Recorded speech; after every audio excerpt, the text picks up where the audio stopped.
Now, for more on the future of Cuba-US relations, let's go to Margaret Crahan in New York. Margaret is the director of the Cuba Program at Columbia University's Institute of Latin American Studies. So, Margaret, where do things stand right now in terms of economic engagement between the U.S. and Cuba? Since December 17, 2014, when both presidents agreed to move towards normalization of relations, there has been slow but steady progress.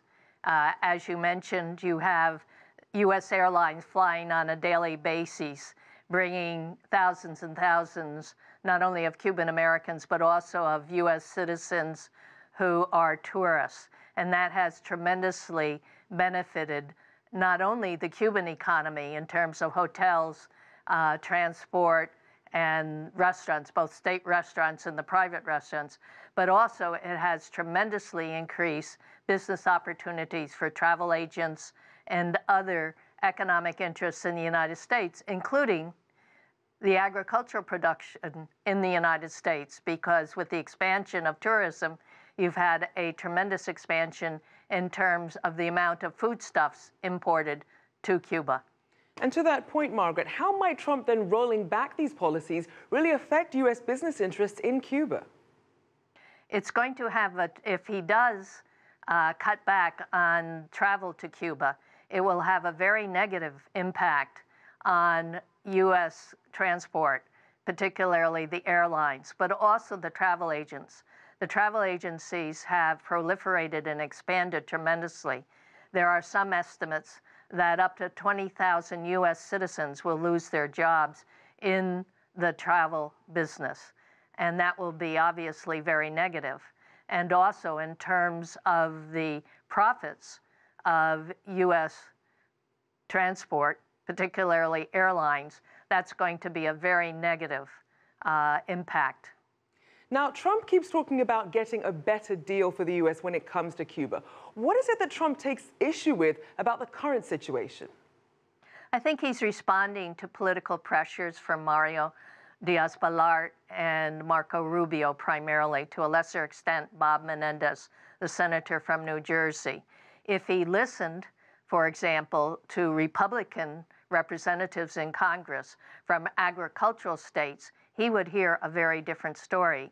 They have been very supportive, almost across the board, of not rolling back restrictions, particularly in terms of agricultural exports to Cuba. Obviously, the Association of Travel Agents in the United States have also been opposed to this. And it's going to have a negative effect on the non-state economic sector within Cuba, which has grown to today. It constitutes approximately 28% of the Cuban economy, right, and it employs over 500,000 Cubans. So, Margaret, normalization with the U.S. did open up a lot of private business opportunities within Cuba. What do you think then could happen to that momentum? I think it definitely will slow it down if, in fact, and we don't know that, we won't know it until tomorrow, there are restrictions placed on U.S. tourism to Cuba, as well as on the capacity of Cuban enterprises to import foodstuffs, for example. And also, for example, telecommunications.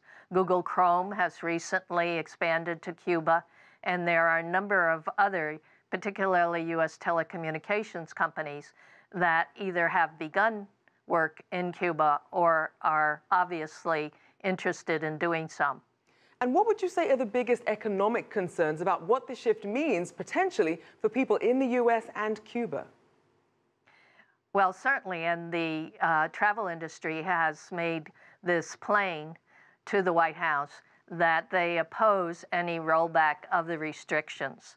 The airlines have also communicated that to the White House. Google and Starwood Hotels have all communicated that. So the U.S. economic interests have been very clear that they oppose a rollback.